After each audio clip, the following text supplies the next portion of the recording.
Happy Monday to everybody. Not where we thought we'd be after the holidays. I had hoped we would just have nice wee face to face, we catch up, and then right into the assignment and finishing off our theory work, and kind of concentrating on giving you a bit more help in terms of getting through some of the work. It's not working out like that. We've got this week. We'll see how it goes after this week. So for this week, you will get work from me for the 5 periods that you are with me, so the days, so the Monday, Tuesday and the Thursday. It won't be 5 periods worth of work. It will be around about 3 to 4 periods worth of work. It'll be stuff that I see which is relevant and helpful to you. So this morning we'll just kind of cover, not going back over some stuff, just a wee reminder of something, and then I'm going to look at something which we're going to need for our folio, which is going to come after you've kind of decided what you want to do, and it involves the research. Some schools are actually starting a folio at home. My issue with this is, I've given you the research stuff, but if you're sitting with your phone, and even if you've got quite a big screen on your phone, you still won't see the detail of that documentation to actually look at it and interpret it and actually make judgments on it on a basis where I think it's helpful to you. You need something which is either printed out, or you need something which is on a big screen so we're going to see it. So I'm not sure how we're going to cover that just now. Generally we wouldn't have started the assignment anyway until we got back after Christmas. Normally it's actually after the February holiday, so you can see there's a bit of a gap there as such. But this is the next stage of your folio. So although I've asked you to come up, I've asked you to think about which one you want to go forward with, I do want you to have a decision on that. You can still start thinking about little ideas, and this will kind of help maybe kind of formulate some of their ideas in terms of what they need to do. So without any further ado, and I might talk about the assignment near the end as well, I'll just remind myself on that. Without further ado, design briefs, we've covered these already. So when we look at a design brief, this is about the instructions. This is like what I've given you through Google Classroom. And you have an open brief at the moment, where I think it's a fairly open brief, where the advantage for you is you have more free rein, you can be more creative and expressive over the final design. The downside there, if we were doing this and you were actually getting paid to do it, you could come up with something which is far too creative and far too way off the mark from what your client's looking for. However, the good news is that there are no wrong answers in the assignment for what we're doing. Okay. That's a bonus for us. But this is generally, if you got a question in the exam, the advantages of open briefs, this is what you're saying. If you're having to explain why you might not want one, you would use a disadvantage there. Again, similarly with the closed brief, I have more control if I give you something fairly simple. So I did that sometimes in the classroom to speed up the process and to get to an answer which I wanted. So I might limit the size of something, the weight of something, the materials used, the theme that we're using on it. So you have to follow a particular pattern, and this is a disadvantage. It restricts you from being creative. It brings us to the next bit. This is the first bit that's actually marked in your assignment, which is the specification. It's worth 3 marks, and it should be 3 full marks. If we, I can't see why we can't have that. 3 specifications that we have. A specification, just in general, is a list of things that a design or something does, something which it needs to do, something which it claims to do. And we kind of split these up into performance, technical and product design specification. That's what we'll find in the course assessment specification. So the first one I'll look at is your performance specification. Now this is something that you will probably find when you are away looking for something in a shop. So whether it's a computer, if you go into Curry's, PC World, even Tesco, they have everything laid out. You have a little box that tells you what the price is, and down the side of it will tell you about how well that product works. So for the computers that's sitting there, it might tell us about the screen size, it might tell us about the processor speed, memory, RAM, all these sort of things which will help you make a decision. From a lawnmowers, it might be how powerful it is, the size of the blade, whether it's self-propelled, whether it does it, how easy it's clean, maintenance, sort of things like this. So it's going to give you information which is going to help you make a choice. Key areas, features and performance.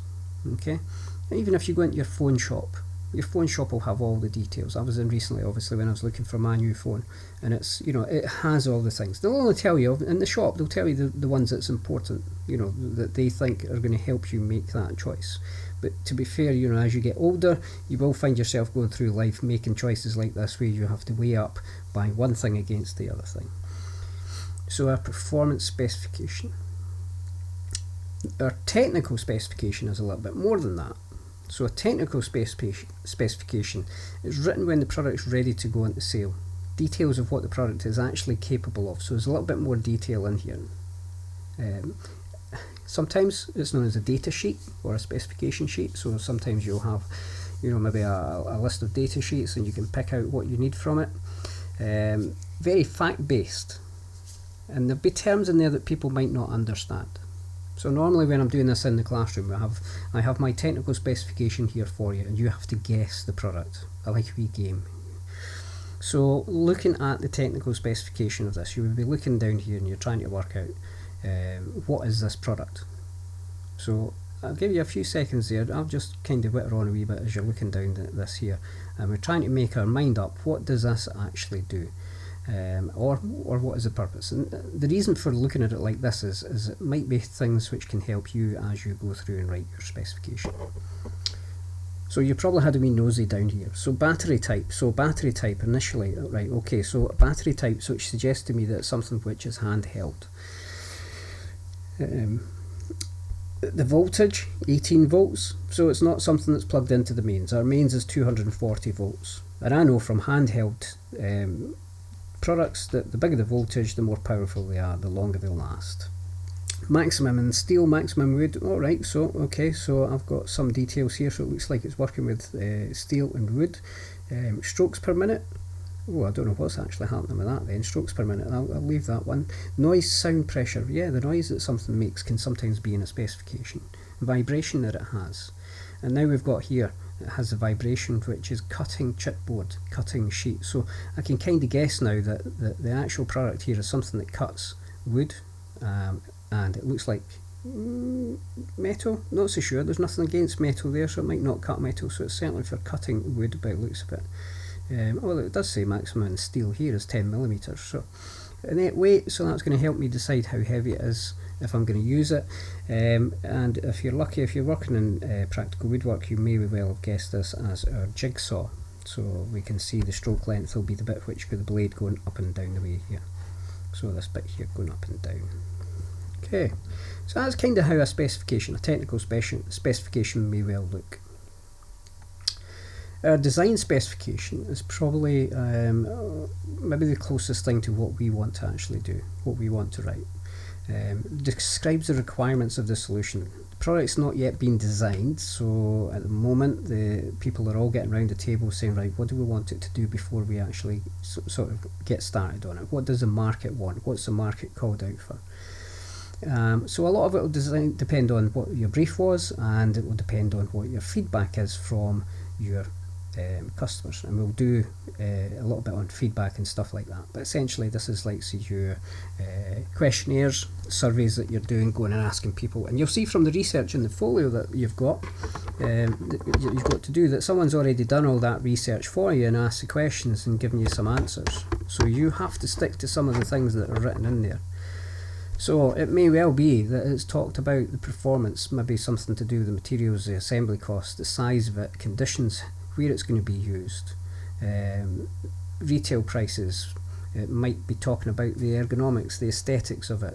I'm not going to go through all of these. So you can have a wee look here. These are all important things that our product design specification will have. So this is our starting point before we get to anything else. So the other two, the technical specification, this one here, is already, it's written, the product's designed, so we take the information from that. There may be some elements in here which the designer has actually asked for, so it needs to be battery operated. That might have been in the design specification. This is how they've achieved it.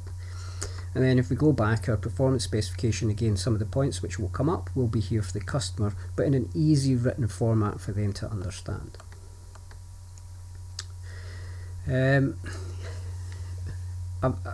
I don't think, looking at the course assessment spec, we don't actually need to know what a marketing specification is. But if we were to think about it, I'll come back to you on this one whether we really need to know it. I don't think we need to know it. It's not in our assessment specification, but it's something which would help actually bringing the product to market, so looking at key attributes and stuff. There is a little activity here that would have been where you can write down the sort of things you would see in a technical and a design specification, but I don't think the marketing should really be there, so it's up to you. If you want to make some notes on this, that's okay.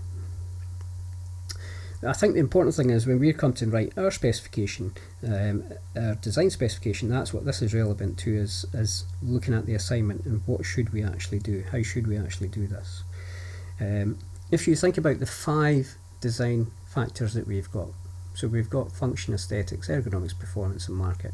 If you used each of these as a heading and then gave me some bullet points underneath about what your design should do for a particular part, then that would be a good way to lay out your specification. It's a one time where you're allowed to actually bullet point stuff. Okay, but what it'll let you do is it'll let you actually sort of tick off things as well, and as you work through your folio you make reference back to your specification to make sure that your design is meeting the specification. That's what you have to do all the time. You always have to reference back to it, and if you're asked the question about what's the purpose of a specification, then you talk about that, and then you can also talk about, as you design the product, you should make reference back to the specification to ensure that you are still hitting the targets that's been asked for. Well, that was our little lesson over and done with, so a fairly quick one in terms of what we're actually doing today with that. The next thing we have to do is actually get a bit of practice at this, so I am keen for you just to submit some work back to me. So again, this can all just be submitted back to me online as such, and I'll put a Google Classroom up for this. This comes from an old paper, and in previous, when it was product design, we used to have to actually write a product specification for the parts where it's shown. I used to love it. It was great. It was 6 easy marks, 6 guaranteed marks. If you didn't get 6 in it, you got a rap over the knuckles with a ruler, because it really was that simple to actually do. So here's the question: write a product design specification for the products below.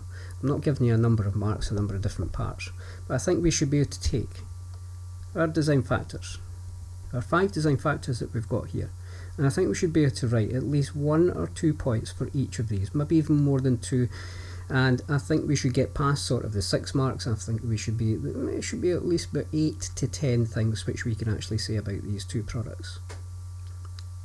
I'm swithering now whether to give you an example so that I can show you the format of them, and I probably will. I think I will. I'll give you a wee example. I'll write one up for you and I'll pop it in Google Classroom to show you what that would actually be, and I'll let you do this one yourself. Just for anybody who's not sure, they are salt and pepper shakers, or dispensers I should say, rather than shakers. I've got something old styled on that. Looking at this here, you can look at the materials, you can look at the function of them, and you can kind of work out what they should do, and maybe come up with what the specification would have been for these products before they started actually designing them. So that will be your wee task. It should probably take you about 15-20 minutes, if that, maybe even 10 minutes. Again, I'm going to get you to do a couple of wee questions here. Design has been given an open brief by a client, so again we're just going back using our notes here, given the advantages of our brief here, but we're not going to do question 2 here. I think there are a number of different specifications, so give an example, the type of information. I think I'll give you something like that later in the week to do once we've had the chance to think about this, and I'll reword this to take out marketing specification. Those are the solutions. I'm not going to let you have a wee look at them just now. So what I'll do is I'll pop this as a Google Classroom. You'll do this question here. So I'll just pop the video on, and I'll have this up so you can just pause the video. I'll take a wee screen dump of this as well so you can have the individual thing, and I'll put something on which actually shows you how an answer should look as well. And then I shall speak to you again on Tuesday morning, and we'll do something for the next wee stage. I did say I was going to talk a little bit more about the folio as such. Let's not worry about that just now. We've got enough to worry about just getting through some of the last theory bits, then we'll come back to the folio.